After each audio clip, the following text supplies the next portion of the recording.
في إطار العناية والرعاية السامية التي يوليهما جلالة الملك حفظه الله لقضية الماء ذات الطابع الاستراتيجي، والتي كانت على الخصوص موضوع التوجيهات الملكية الهامة التي تضمنها خطاب افتتاح البرلمان في أكتوبر الماضي وثلاث جلسات عمل ترأسها جلالته. وخلال هذه الجلسة قدم وزير التجهيز والماء نزار بركة عرضا بين يدي جلالة الملك حول الوضعية المائية وتقدم تنفيذ مختلف مكونات هذا البرنامج.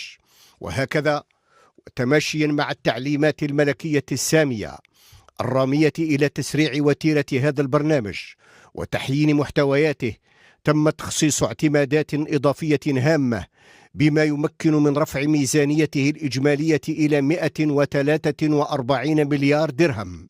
وتمت الإشارة في هذا الإطار إلى تسريع مشروع